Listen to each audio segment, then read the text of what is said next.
Welcome back, Amiibros, to Bioshock. In the last episode, we completed our objective of taking snappies of 3 different spider splicers, and did more research on other kinds of splicers throughout Neptune's bounty. In this episode, before we deliver our snaps to old Peachy himself, we got some cleaning up to do, namely rescuing the last little sister of Neptune's bounty, as well as doing a bit more research. Can never be too careful. I mean, we need every advantage we can get our grubby little hands on.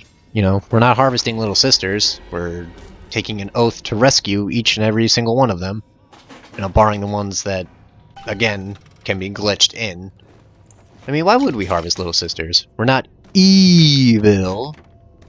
We're a good little man, trapped in a big city, just trying to make his way back home. Because the one in charge is being a big old stinky doo-doo head. And I guess, you know, he's sworn to secrecy too. I mean, granted, if, you know, I constructed a city this beautiful, you know, I'd sure as hell want to keep it secret too. I mean, literally this game, you could sum up this game as what happens when, you know, someone shares your secrets. You know, you get shit like this. A whole city on fire on the inside. Speaking of on fire, there's another security bot. Unfortunately, I don't like this one on fire. I try to turn this security bot against the spider splicer right here. And fortunately, I get some luck. I mean, with that last picture though, I got a C. Probably because it too knows that security bots are assholes. And they're like, you know what? Despite you getting this bonus multiplier of, you know, multiple subjects in frame, you know, you took a picture of a security bot. I don't like security bots. Don't ask me why the camera is sentient, you know. I haven't assigned a name to the camera yet. Maybe call it Carmen. Hi, Carmen. You like the name Carmen? Not sure I want to eat that splicer organ, you know. I mean, that spider splicer died from being poisoned. Is the organ poisoned too? I don't know. What I do know is I'm taking a picture of this nitro splicer. I think he was the one that sicked the security bot on me. Well, unfortunately for him, his security bot works for me now. And now, he's about to get a taste of the mighty wrench of the Zap Him and Whack Up combo! Hiya!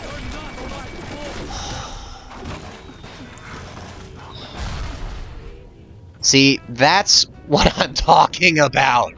The fucking security bot shot the electrified nitro splicer as I was about to hit him with the wrench and kill him. But no, the security bot decided, no, I probably worked for that guy. I'm not gonna let you insta-kill him. His blood should be on my hands. Security bot, you work for me. I decide whose blood goes on whose hands right now. Ugh. The security bot just annoys the shit out of me, and he's about to annoy the shit out of me even more coming up. But first, I'm taking a picture of this turret to commemorate the moment. I wonder if when Jack goes up to the surface, if he takes the pictures with him, and like he shows them to his friends, or his family topside. That'd be weird. But what's also weird right here is what you saw, that I electrified the security turret trying to hack it, and for some reason the icon wasn't appearing. You want to know why? It's because the security bot kept shooting at the electrified security turret, preventing me from hacking it. Now you know why, when I get the chance, I'm gonna rip off the security bot's propellers and turn them into knives. She's a right pain in the neck, but she's a beauty, and she means the world to me. I can't help feel God's punishing me for bringing her and Patrick to this place. I thought this would be a better life for us. Can you imagine a bigger fool than that? Well, they do say the road to hell is paved with good intentions, Atlas. But, to be fair, your family is probably safer in the sub than they are out of the sub. Also, you know, your child isn't possessed by a little slug creature, you know, like the little sisters we've seen. So there's that. You know, I know it may seem like I'm grasping at straws, but still, gotta look at the positives where you can. But speaking of little sisters, we've completed our first segment of research on them, gaining a nice little bonus to our health and our Eve. I mentioned previously that I left the little sister alone on purpose, just so I can complete a segment of research. Because again, there are a set amount of little sisters in BioShock, and in order to complete all of your research, you need to take as many pictures of them as possible. You know, and especially if you're an achievement hunter, it pays to do that. You know? But, as we're about to rescue this little sister, let's load up and get ready to fight the last Rosie of Neptune's Bounty. I know it's not the last Rosie, or the last Rosie of Neptune's Bounty, but it's the last one protecting the little sister. You know what I mean. But, thanks to hacking that safe back all the way up on our way to get the research camera, we can utilize our heat-seeking RPGs, as well as some proximity mines we picked up. Thanks to good old Greg. I love you, Greg. I'll never let you go. Well, also, speaking of using different ammo types, don't be afraid to just go crazy with them in this level, because at a certain point, we'll be losing our different ammo types. So just go crazy with them for now, and don't worry about what will happen later. Well, with that, we've defeated the Rosie guarding the last little sister. Finally done with them. Hold that pose, kid. This is a celebratory moment. Come on, you gotta smile. Smile, damn it! Fine. Guess there's no filling up the meter anymore.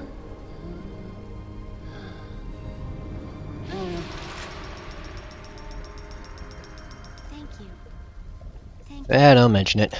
Just doing my job. Just make sure Mama Tannenbaum keeps sending me rewards, and I'll comply. Oh god, that sounded awful. I don't mean that, kid. Don't tattletale on me, please. I really gotta stop it with the dark commentary, man. It just sometimes happens, but I really gotta put a lid on it. Ugh. Anyway, buckshot near a proximity mine. That seemed dangerous.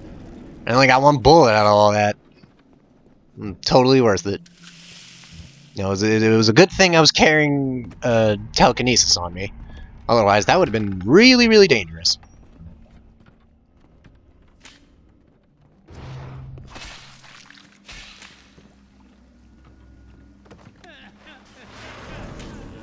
One thing to note in this part of the level, there is an audio diary in a dead body near a little sister vent.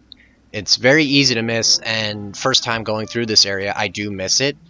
But near the end of the game, in an audio diary cleanup video, I do grab it.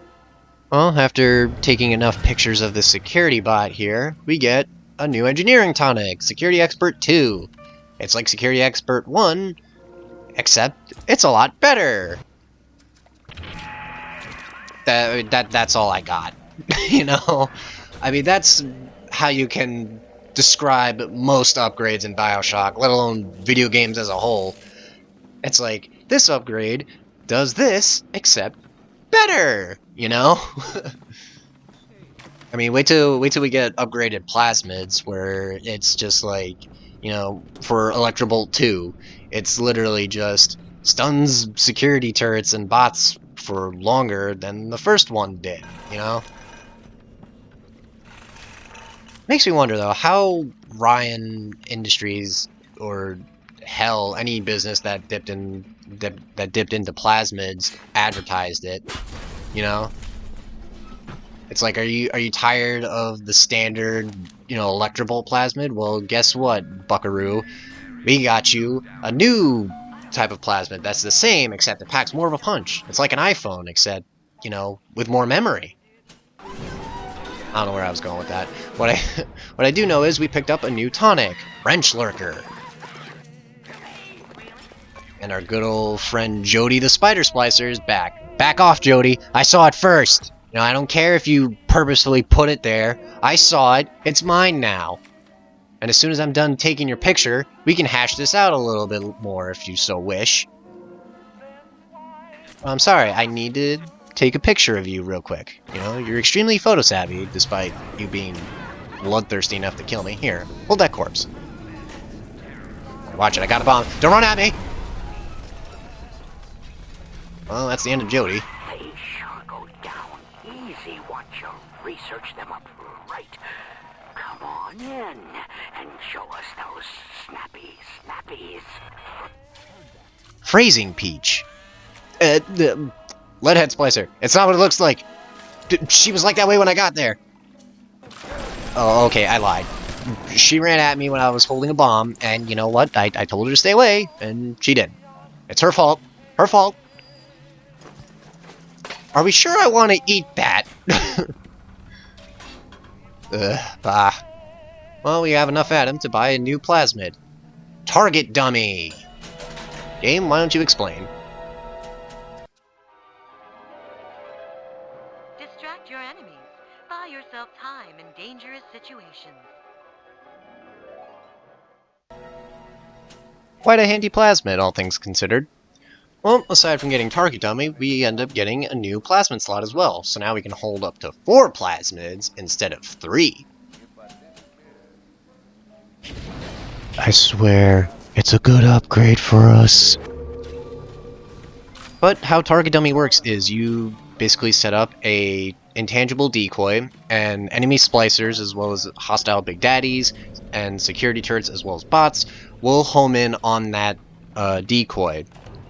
And what's a cool bonus about it is because the decoy is intangible, the enemies will harm themselves, or will harm each other.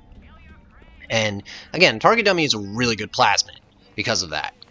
There are a bunch of ways you can use it. Unfortunately, I don't take advantage of these, but it does help near the end of the game. And I'll go into that when we get to that point. Warfrat didn't get himself that. You got something from me and my crew? Or are you just looking to get criticized? You set here a spell. I needs to set on some coffee. Maybe put on silverware and the like.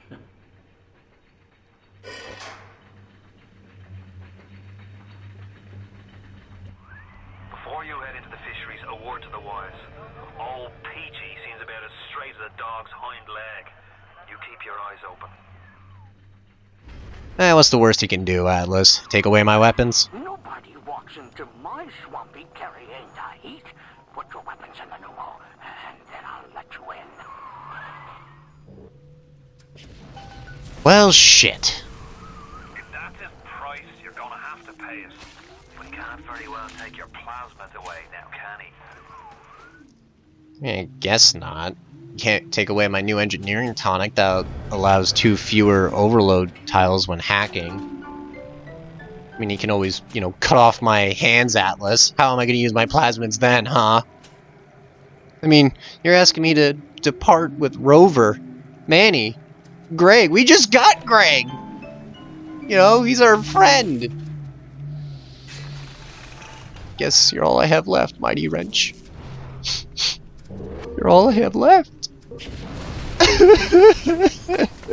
Anyway, this was the point I'm talking about, where you'll have to give up your weapons, and by doing that, you lose all your ammo types as well. Kind of a dick move, Peach. Very dick move. Don't laugh at me, Circus of Value Machines.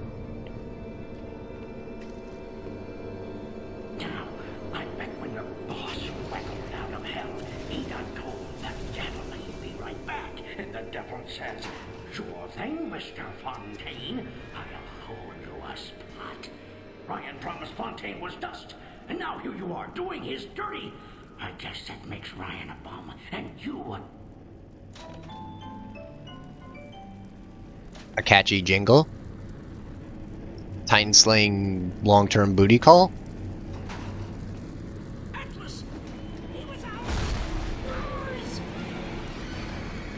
Second boss fight. Peach Wilkins. And that's it.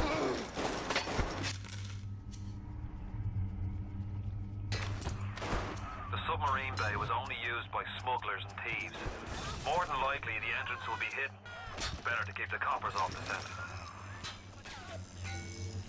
But yeah, that was our second boss fight, question mark?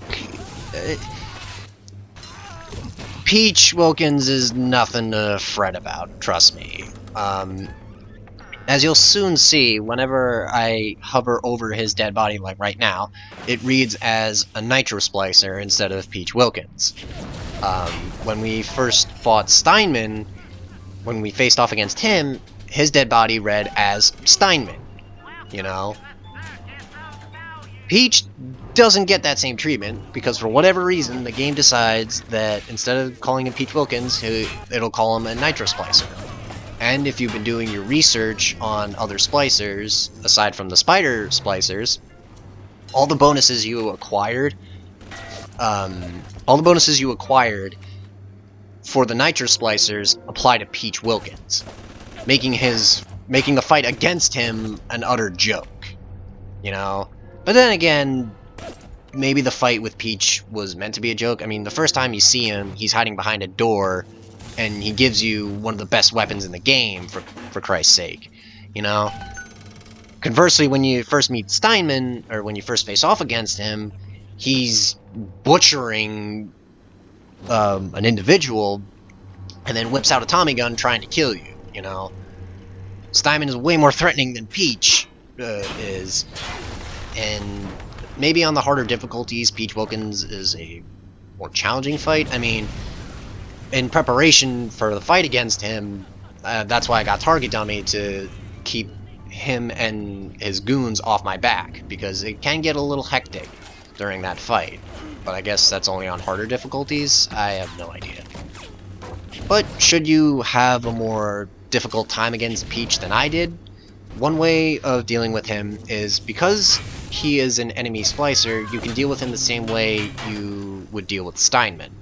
You know, if you have Incinerate on you, which you should, because there is a gene bank right there, or right to my right, you can swap out one of your plasmids for Incinerate.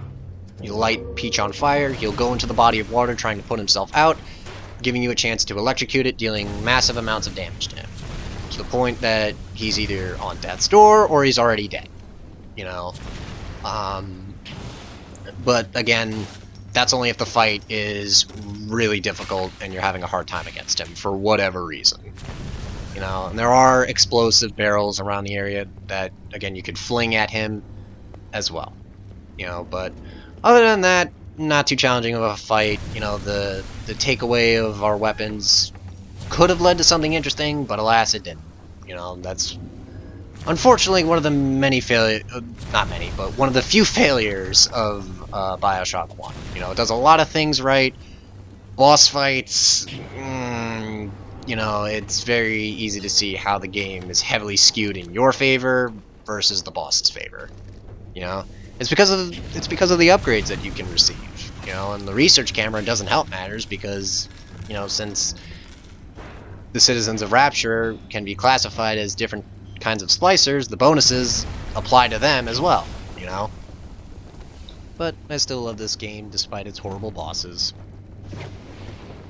But for the inside of Fontaine Fisheries, you're going to want to be carrying Incinerate with you, as there are plenty of consumables buried underneath the ice, and the only way to get to those consumables is by melting the ice. But by interacting with this pneumo tube, we get our weapons back. Yay! But unfortunately, we've lost all of our ammo types. Well, good thing there's a weapon upgrade station right here. Power to the people, indeed. Each gun you carry can be upgraded twice, but each station can only be used once. There are enough for each weapon to be fully upgraded, so you don't have to worry about missing out. Generally, the first upgrade I always choose is the faster rate of fire for the shotgun, mainly because the shotgun carries electric buck, which stuns Big Daddies. And after you fire one shot, you can fire another and another in rapid succession until you have to reload, allowing you to lay on extra amounts of pain. But by all means, go for the upgraded damage on the grenade launcher if you so choose, but electric buck rounds are more plentiful than grenade rounds currently. And as we're about to see, we're going to see our newly upgraded shotgun in action. Silly Nitro Splicer. Smoke grenades won't save you now. Although, taking so many pictures of you, I'm not paying attention to the grenade. Ow! You shall pay for this transgression with your life. As soon as I'm done looking at my research bonus, you think another smoke grenade will save you? Not from good old Samuel the shotgun! Ha ha! Now that Samuel has been upgraded, he's stronger and faster than ever. But yeah, as you can see, that was the faster rate of fire from the shotgun. I don't have to do the whole, pumping animation. I can just fire and then fire again, like nothing happened. Which can't be good for Jack's shoulder. Like, it's gotta be killing him after all is said and done. But he's still alive and the splicer isn't. Can't quit. Fontaine will find you. Hey, fuck Fontaine. You don't fuck Fontaine. Fontaine fucks you. I wonder if that person's trying to say that Fontaine is a top when it comes to sex. I don't know. Based on what I've heard, Fontaine doesn't strike me as a bottom. Oh god, I got that image in my head. Please, someone make it go away. Please. You got it! Should be smooth sailing from here. I'll meet you up ahead.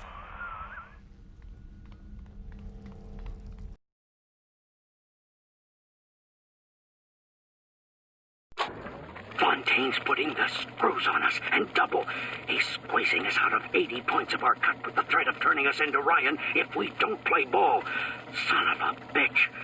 Sammy G comes and tells me he's thinking of going to the constable. And the next day, Sammy G was found in a sack in a salt pond. We got no choice here. We stay on Fontaine's crew and we're gonna catch the gallows. We take powder, and we end up like Sammy G. Oh, there's gotta be another way.